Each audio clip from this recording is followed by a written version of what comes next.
स्कंद पुराण कहती है, जिस व्यक्ति पर कर्जा बहुत ज्यादा मात्रा में हो जाता है और कर्जा चूकता नहीं है, आप बहुत प्रयास कर लिए, करोड़ों रुपए का कर्जा हो गया, यहां से लिया वहां दिया, वहां से उठाया वहां दिया, वहां से उठाया वहां दिया, तो निवेदन है कभी मौका लगे कर्जा मुक्ति के लिए सारे वृक्षों में अगर कोई श्रेष्ठ वृक्ष माना गया है तो वो बट का वृक्ष माना गया महाराज। इसलिए प्रशासनिक कार्य के लिए, मानसिक टेंशन में, परेशानियों में बटकेश्वर महादेव का स्मरण किया जाता है।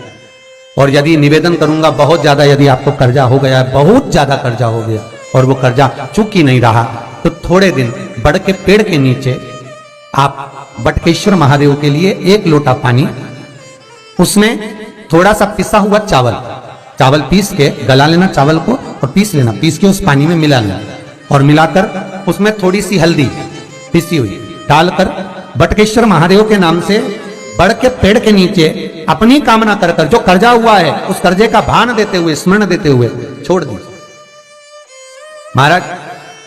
2 या 3 सोमवार एक ही जगह पर करना, 3 सोमवार बाद वहीं से बड़ के पेड़ की थोड़ी सी जड़ उठा लाना और उस जड़ को एक कोई धागे में बांधकर या तो अपनी गले में डाल लो या अपनी जेब में पटक लो, उसको थोड़े दिन पटक कर रखना, लगभग 2 से 3 महीना पटक कर रखो। वो जड़ जैसे बड़ का पेड़ विस्तार होता है, पानी गिरे ना गिरे, जल वृष्टि हो ना हो, गर्मी पड़े ना पड़े, उसको कोई फर्क नहीं पड़ता, बड़ का वृक्ष आप रूप फैलता जाता है, उसकी जड़ें अपने आप प्रबल होती है। उसी तरह ये बटकेश्वर महादेव कहीं से भी अगर जड़ आपके पास में रखी है 1 महीना, 2 महीना, 3 महीना तक, तो ये जड़ अपने आप लक्ष्मी को पकड़कर खींच कर लाती है और कर्जे से मुक्त कर दे। बटकेश्वर महादेव का स्मरण सुख का देना हो महाराज। ऐसा कोई कार्य नहीं जिसमें पशुपति व्रत लाख ना करो, बस दिल से अगर आपने पशुपति व्रत करा है, बाबा विश्वनाथ के 5 पशुपति व्रत होते हैं, किसी भी सोमवार से चालू कर सकते हैं। बस करना क्या है, सुबह पूजन की थाली लगाकर लेकर जाना है, शंकर भगवान के शिवलिंग की पूजन करना है, मंदिर में अभिषेक पूजन करो, वो थाली वापिस लेकर आ जाओ, घर में रख दो। उसी थाली में शाम के समय प्रदोष काल में सूर्य डूब रहा हो, उसके कुछ ही समय के बाद आप आनंद में 6 दिए घर से लेकर जाओ, थोड़ा सा मीठा बनाकर लेकर जाओ और 5 दिए शंकर जी के मंदिर में लगाओ। पूजन करने के बाद में मीठे के 3 हिस्से कर दो, 2 हिस्से बाबा के मंदिर में अलग अलग रखिए, एक ही प्लेट में 2 हिस्से नहीं रखना, दोनों हिस्सों को अलग अलग कटोरी में, अलग अलग दोने में, अलग अलग प्लेट में बाबा को रख दो और एक हिस्सा, एक दिया लेकर आ जाइए। घर के दरवाजे में प्रवेश करते समय राइट भाग में एक दिया घी का लगा दीजिए जो लेकर आयो मंदिर से, उसको जला के नहीं लाना है, वहीं पर जलाना। दरवाजे के पास आराम से बैठो, दिया जलाओ और प्रसाद लेकर अपनी कामना कर कर घर के अंदर सीधा पांव रखकर अंदर चले जाओ। सवेरे फरियाल करो, शाम को भोजन करो। जब भोजन करो उस समय पर जो मीठे का आपने भोग लगाया था भोलेनाथ जी को, जिसका एक हिस्सा लेकर आए हो, सबसे पहले भोजन में वो हिस्सा खा। प्रसाद का जो हिस्सा लेकर आए हो उसमें से किसी को वो हिस्से में से प्रसाद नहीं देना, चाहे घर में बच्चे हो चाहे बड़े हो। आपको ज्यादा प्रसाद ले जाना तो अलग से ले जाओ, पर उस हिस्से में से किसी को प्रसाद ना दें। और वो प्रसाद पहले पाकर फिर आप भोजन प्रसादी ग्रहण करें। पर इसका नियम यह है कि प्रसाद जब आप लेकर आते हैं, आपको पहले भी कथा में कहा कि शंकर का प्रसाद रात भर नहीं रखा था। जितनी जल्दी आप प्रसाद का हिस्सा लेकर आए हैं, आधे घंटे के अंदर, पौन घंटे के अंदर आपको वो प्रसाद पाना है और भोजन करना ही है। ये नहीं कि सब आएंगे, इंतजार कर रहे हो, 10 बज गई, 11 बज गई, प्रसाद आपका इंतजार कर रहा है। जो प्रसाद है वो आपकी प्रतीक्षा कर रहा है, आपकी बांट जो रहा, आपका इंतजार कर रहा है। ये नहीं होना चाहिए। महाराज कितना सुंदर कहा है शास्त्रों में कि केवल एक देव अधिदेव महादेव एक ऐसे होते हैं जिनका प्रसाद रात भर नहीं रखा था। कहां से लिया है? प्रसाद लाकर ताजा रहता है जब तक आप पाते हैं, फिर वो फ्रिज में रख देते हैं। फ्रिज में रखा किसी ने खाया नहीं खाया, जितने समय तक फ्रिज में प्रसाद रखा रहता है वो इंतजार करता है कि कोई मुझे प्रसाद भक्षण करे। प्रसाद का मतलब होता है प्रभु का साक्षात दर्शन। प्रसाद का मतलब ही यही है, प्रसाद, प्रभु का साक्षात दर्शन। वो रखा जब ज्यादा समय हो जाता है तो घर में वो कष्ट प्रदान करने लगता है। हमेशा याद रखो, प्रसाद जैसे ही आए उसका सही समय पर उसको पाओ। रखे हुए प्रसाद पड़ा हुआ है, फ्रिज में रखा हुआ है, बेटा खाएगा, बहू खाएगा, ये खाएगा, वो खाएगा, फिर धीरे धीरे वो बद्दुआ देना प्रारंभ कर देता है, जिससे घर में बड़ी बीमारी फैलने लगती है, बड़ा रोग आने लगता है। तो लोग सोचते हैं हमारे घर में ना तो हम कोई नशा करते हैं, ना हम कोई चीज खाते हैं, ना हम बाजार का खाते हैं, फिर रोग कहां से आता, फिर बीमारी कहां से आती? अर्थात वो बद्दुआ देता है।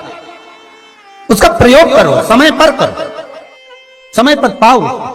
कई लोग कहते हैं महाराज जी हमारे ये बीमारी कहां से आ गई, जरा पत्रिका में तो कोई बीमारी नहीं दिख रही, हमने तो सबसे पूछा ये बीमारी का योग ही नहीं है, फिर बीमारी कहां से आई? ना तो हम कोई व्यसन करते हैं, ना कोई मद्रापान करते हैं, ना कोई मांसाहार, फिर ये बीमारी कहां? उसका कारण है कि तुम उस प्रसाद का लाकर महीनों तक पड़ा हुआ है, इंतजार कर रहे हो, खाएंगे खाएंगे, आखिरी में फिर वो काम वाली को दे दिया। काम वाली इतनी चतुर आज के जमाने की, बासी माल खाएंगे, पटक गए, कौन का पड़ा वो बद्दुआ।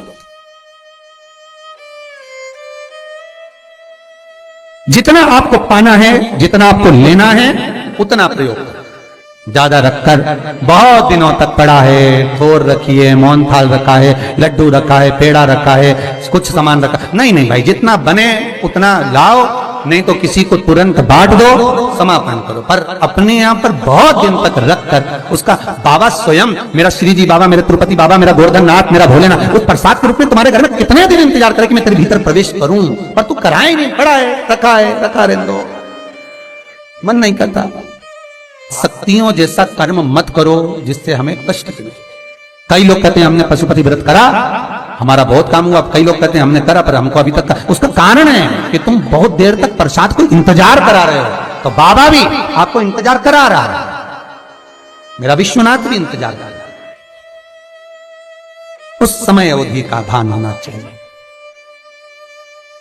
निगाह हटी, दुर्घटना घटी, बस ध्यान रखो। हम कहते हैं कि हम पूजन करते हैं, हम पाठ करते हैं, हम अर्चना करते हैं, हम अनुष्ठान करते हैं, हम भगवान की सेवा करते हैं, फिर दुख हमको ही क्यों आता है? उसका कारण केवल इतना सा कि दुख हम खुद बुलाते हैं, दूसरा नहीं। हम स्वतः पशुपति व्रत 5 व्रत करो। 5 व्रत पूर्ण होने पर कई माताएं कहती है कि बीच में हमारे व्रत छूट जाते हैं रजस्वला धर्म के समय पर, तो व्रत तो करना पड़ेगा पर पूजन नहीं होगी और वो गिनती में भी नहीं आएगा। पर व्रत करना है पर गिनती में नहीं आएगा। मार पूजन भले मत करो, 7 दिन बाद आप जो व्रत करें वो अपने ऊपर है, पर गिनती में नहीं आएगा। व्रत करना पड़ेगा।